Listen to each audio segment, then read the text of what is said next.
Hi, my name is Kathy, and I'm going to show you how I record a drum chain on the Yamaha MOXF8 keyboard using the drum beat arpeggios that come with the keyboard, and then I'll show you how to convert that drum chain to song mode. In this video, I'm just showing you one way to do this. So if I'm working in song mode, and if a song that I'm recording has drumming on it, I usually want to start by recording the drum track first and then converting it to song mode. Then I layer the other instruments over that track one by one on different tracks. You know, when you're in song mode, you can go ahead and continue to edit your drums. You can delete drums from certain measures, add hits, and whatever you need. So here we go. The first thing you want to do is go to song mode and then find an empty song. So I've determined that 20 is available. Now I'm going to go back to pattern mode and do the same thing, and I've determined that pattern number 30 is available. The next thing I want to do is, using my arrow keys, I want to come down to this lower right hand corner of the screen, and this is where your pattern length is indicated. You want to go ahead and dial it up to the largest number, unless you want to sit and count measures to your song to know exactly how long it will be, because what we're going to do is we're going to record this drum chain as one long pattern. Okay, so the next thing you want to do is, from pattern mode, you're going to hit voice. Oh, it's going to ask me if I want to save anything. Okay, voice, and then drum assign. That's important. And that will open up the category search button. You want to hit it again, and you want to select your drum kit, and you can listen to the pre-programmed patterns here, some of them. As you go down, so I'm going to go ahead. If you want to turn the arpeggiation off, you hit off. Always turn it back on, or you'll be irritated. Okay, so I'm going to go ahead and choose Modern Rock Kit, and I'm going to hit Enter. All right, as you can see on the screen, this drum kit comes with some arpeggiations. So let's listen to the first one, listen to the second one, third, fourth, fifth, and there is no sixth. Okay. So if you determine that that's pretty good, but you need, maybe you need something to end the song with, so you need to edit some of these, maybe choose different things for the arpeggiation buttons. You're going to go to ARP Edit.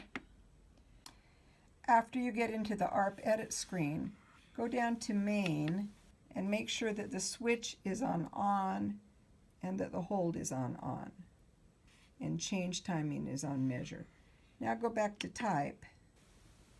I am right now on arpeggiation 5, and this is the information for that arpeggio.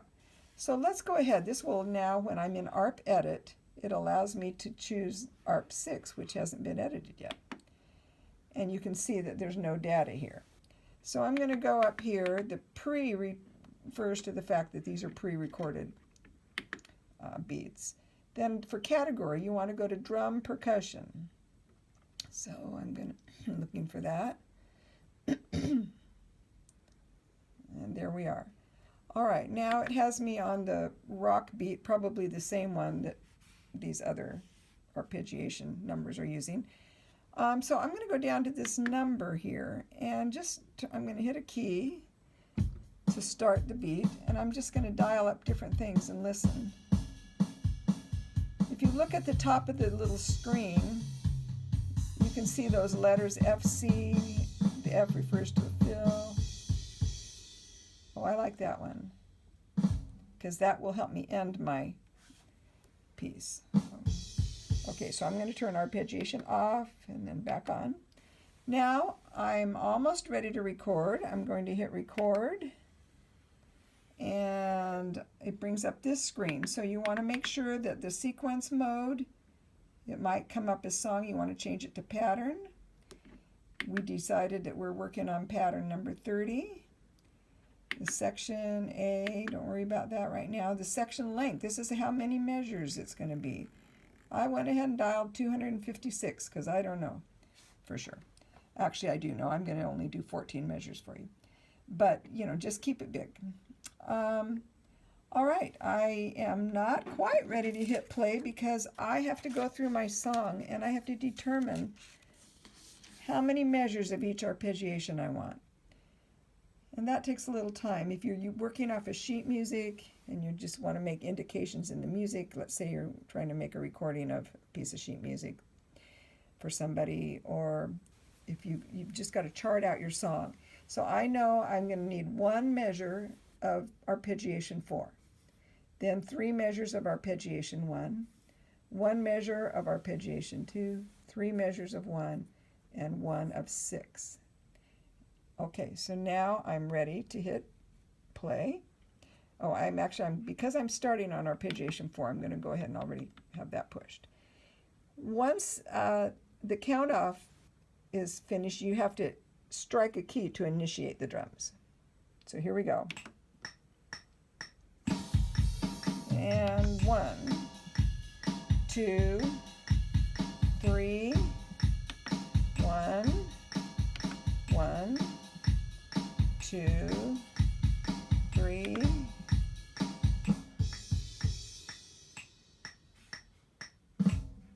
Arpeggiation off and record off. Okay, so there's my drum chain. So if you want to listen to it, you just hit play.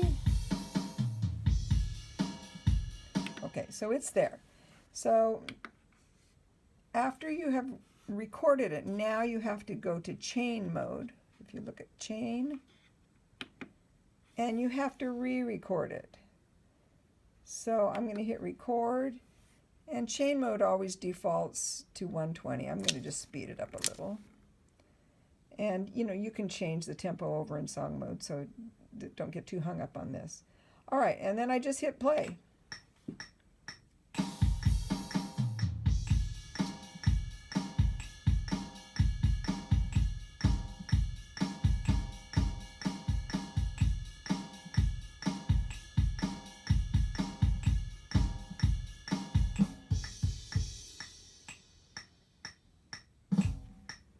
All right. Now don't touch anything, just go over here. You're already on pattern. You want to hit edit. Come over here to song. It says convert to song, and you dial up the number, and we want it to go to 20. And I hit enter. Yes. And then it'll take me to this screen. You dial, oh no, I'm sorry. Now you want to go to song, and you dial up song 20, and you hit play. And there's your drums. If you want to look in mixing mode, you can see that there are drums on track 1 and 4. Okay, so I hope this helps.